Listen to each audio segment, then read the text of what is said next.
Hello, bachcho. Let's read this question. And the question says, a tertiary alcohol H upon acid catalyzed dehydration gives the product I. Ozonolysis of I leads to the compounds J and K.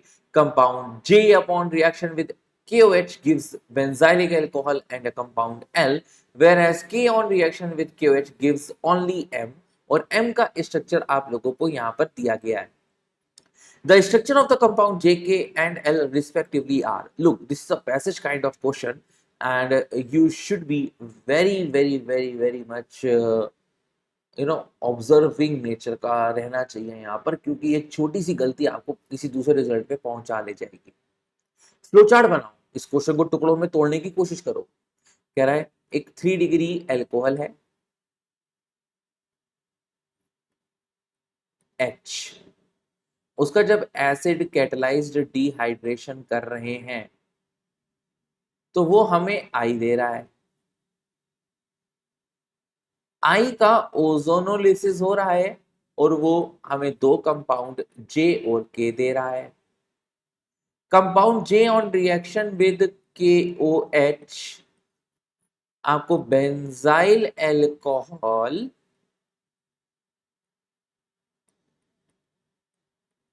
Plus एक compound L दे रहा है. और वहीं पे जब आप के की रिएक्शन KOH के साथ करते हो तो आपको M दे रहा है, जिसका फिगर आपको मालूम है क्वेश्चन में.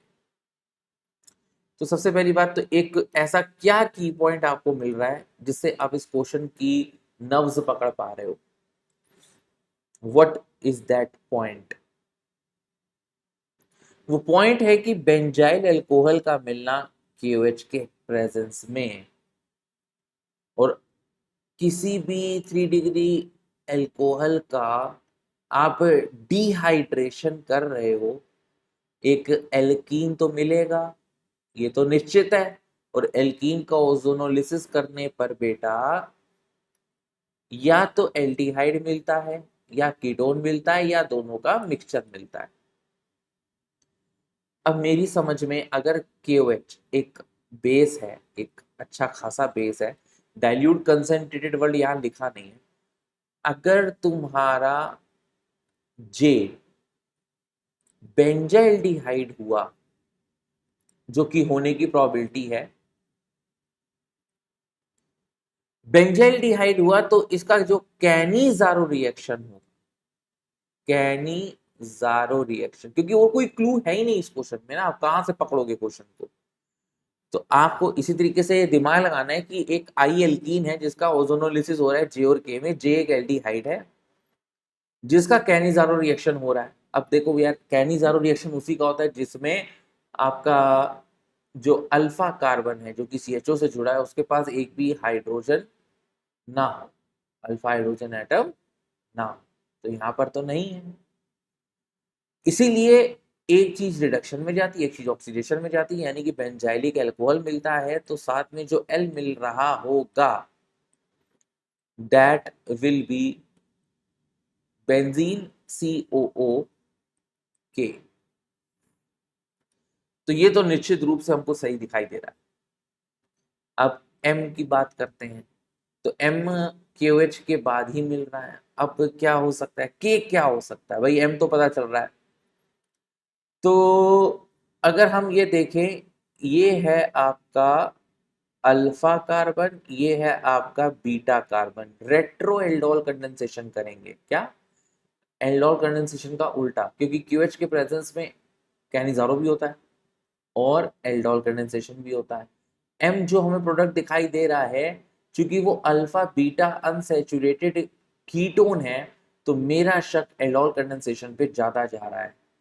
इसलिए मैंने अल्फा बीटा का सहारा लेकर रेट्रो एल्डोल कंडेंसेशन करने की कोशिश करी. रेट्रो एल्डोल में अल्फा बीटा का बॉन्ड टूटता है, एक तरफ H दे दिया जा रहा है और दूसरी तरफ OH दे दिया जाता है. तो आप ये वाला हिस्सा देखो, मैं आपको मार्क करके बता रहा हूं कौन सा हिस्सा आपको देखना है. ये वाला हिस्सा अलग से करके देखो तो क्या मिल रहा है, फिनाइल, फिर C है, C पे डबल बॉन्ड O है और ये C double bond O CH3 से कंबाइन हो रहा है, isn't it? मिल रहा है कि नहीं मिल रहा है? तो ये आपको एसीटोफिनोन दे रहा है।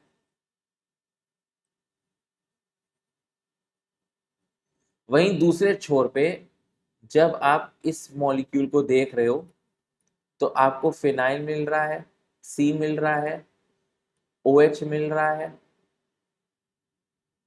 CH3 मिल रहा है, और टेट्रावैलेंसी को प्रूव करने के लिए ये H प्लस चला जाएगा, O का लोन पेयर यहाँ आ जाएगा, तो फिर से आपको एसिटोफिनोन ही मिलेगा। यानी कि जो आपका K है वो एसिटोफिनोन है। तो हमसे क्वेश्चन में JKL पूछा है। J can be the benzaldehyde, option यहां पर गिवन है। K आपका हो गया एसिटोफिनोन, और जो L है वो हो गया PHCOOK, ये यहां पर बनाया था। So the correct answer for this particular question is option D. I hope you understood this question well. All the best.